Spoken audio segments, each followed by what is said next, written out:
Bonjour à tous et bienvenue sur boursicoté.com pour cette nouvelle analyse technique. Forex, matières premières et crypto-monnaie avec une paire de devises euro-dollar qui n'a pas prolongé le rebond que je présentais déjà hier comme un rebond fragile. On revient directement ici sur la zone des 1.0780 et dans cette configuration, clairement on peut craindre ici une poursuite du mouvement. Alors je rappelle qu'une rupture ici du retracement à 61,8% de Fibonacci nous donnerait une probabilité assez forte d'avoir un retracement total, ce qui nous ramènerait ici sur la zone des 1.05.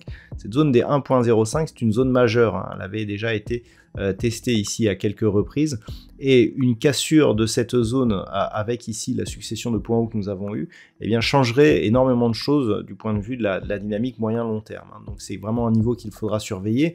Bon, pour l'instant on n'en est pas là, il va falloir voir un petit peu ce que ça donne au niveau de cette zone ici des 1.0737 puisqu'en cas de rupture des 1.0780, c'est ce retracement de Fibonacci donc qui sera testé et éventuellement cassé. On a une zone intermédiaire ici à 1.0670, mais clairement par rapport à l'impulsion ici que nous avions, on est en train de l'invalider puisqu'une rupture de ce retracement à 61,8% de Fibonacci neutraliserait totalement la dynamique moyen terme. Sur la paire de devises livre sterling contre dollar américain, nous avons toujours cette zone des 1,24 qui semble résister. Là aussi, on a une petite alerte, mais qui est beaucoup moins forte que sur l'euro-dollar.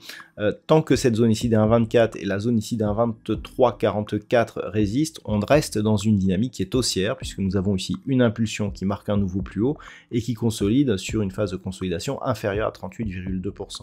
Donc pour l'instant, ça reste haussier, d'autant plus que la zone de résistance que nous avions ici agit toujours comme zone de support, mais il ne faudrait pas casser cette zone, puisque l'on aurait un objectif de retour ici sur ce niveau des 1.2270, et donc on commencerait là aussi à neutraliser la dynamique moyen terme. Donc tant que l'on est au-dessus, ça reste haussier donc pour la paire de devises livre sterling contre dollar américain.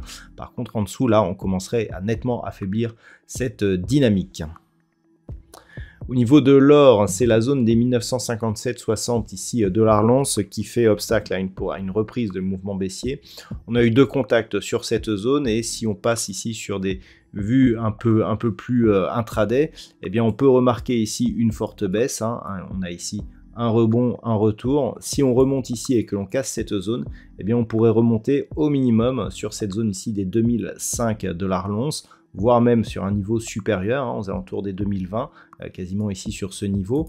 Donc c'est quelque chose qu'il va falloir surveiller. Si on repasse en daily, on peut constater ici que l'impulsion haussière n'est pas totalement invalidée, puisqu'on se stabilise grossièrement au-dessus de cette zone des 1957. Donc globalement, tant que l'on est au-dessus, on neutralise certes, mais en gardant des chances de reprise d'un mouvement haussier, et notamment si on repassait rapidement au-dessus de la zone des 2005 dollars l'once. Par contre, en cas de rupture, on pourrait bien marquer donc une poursuite de consolidation et donc viser une poursuite en direction ici de cette zone des 1910 dollars l'once. Au niveau du WTI, nous sommes toujours ici dans une zone totalement neutralisée, tant d'un point de vue moyen terme que d'un point de vue court terme. D'un point de vue moyen terme, on a toujours ici une dynamique plutôt baissière, on n'a pas eu encore de vrai signal de retournement à la hausse.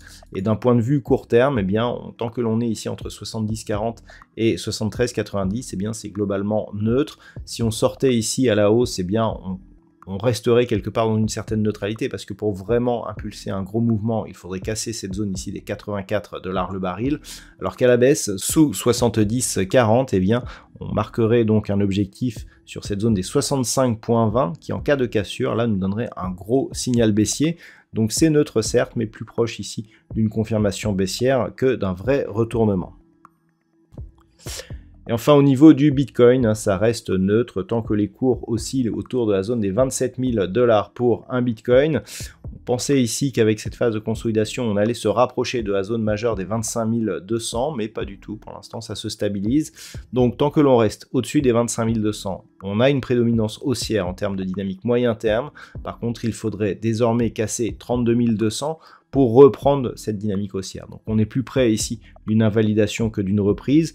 Globalement, entre 25 200 et 29 000, ça reste neutre, donc d'un point de vue court terme, sur l'évolution de cette crypto-monnaie.